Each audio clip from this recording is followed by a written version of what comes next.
নমস্কার, পাঁচ ফোড়নের রান্নাঘরে আপনাদের স্বাগত জানাই। তো গরম তো বেশ ভালোই পড়েছে, আমাদের এখানে তো ভালোই পড়েছে, সব জায়গায় মোটামুটি কম বেশি পড়ে গেছে।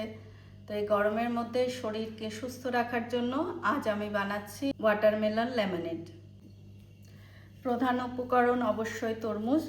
তরমুজ সুন্দর করে কেটে মিক্সারে গ্রাইন্ড করে নিয়েছি, তারপরে ছাঁকনিতে ছেঁকে এই রসটা বার করেছি।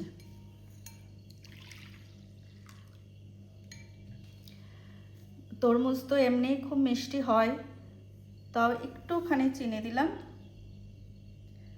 আর দিচ্ছি একটু বিট লবণ,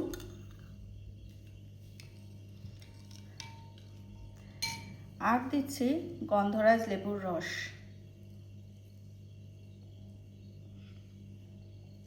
আর একটু দিচ্ছি গন্ধরাজ লেবুর জেস্ট। এটাতে একটা সুন্দর মিষ্টি গন্ধ আসবে। বিশেষ করে দিলাম, আমার মেয়ে ভীষণ পছন্দ করে গন্ধরাজ লেবু।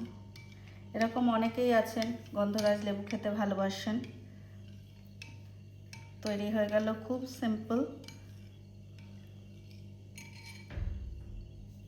Watermelon lemonade.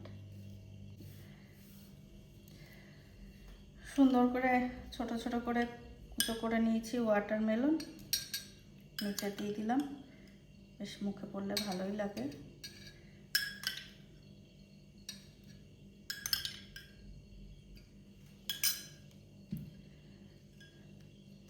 তারপরে দিয়ে দিচ্ছি বরফ,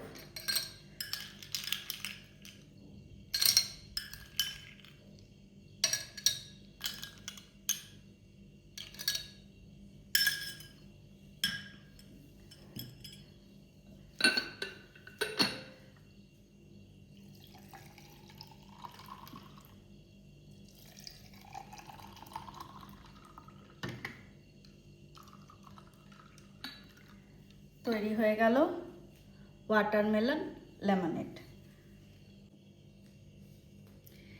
তরমুজ দিয়ে এই সুন্দর জাহাজটা আমি বানিয়েছি, কারণ শুধু শরবত খেলে হবে, একটু তরমুজও তো খেতে হবে। তো ভাবলাম শুধু তরমুজটা কেন দিই, তো সুন্দর করে একটা জাহাজ বানালাম। এটাও ভাবতে ভাবতে যাই যে জাহাজে বেশ সাগরের জলে ভেসে ভেসে যাচ্ছি, বেশ ঠান্ডা ঠান্ডা হাওয়া খাচ্ছি, এই পরিকল্পনা থেকেই করা। তো কেমন লাগলো অবশ্যই জানাবেন কমেন্টে। আমার তো খুব পছন্দ হয়েছে, আপনাদের কেমন লাগছে? আর যদি আমার থেকে শিখতে চান তাহলে অবশ্যই কমেন্টে জানান, তাহলে একদিন সুন্দর করে আপনাদেরকেও শেখাবো। তো তৈরি হয়ে গেল ওয়াটারমেলন লেমনেড। কেমন লাগলো অবশ্যই কমেন্ট করে জানাবেন। আর বাড়িতে বানিয়ে তো সে তো দেখতেই হবে, নাহলে কি করে বুঝবেন স্বাদ কেমন হলো, সেটাও জানাবেন। আশা করছি ভালোই হবে। সবাই খুব ভালো থাকবেন।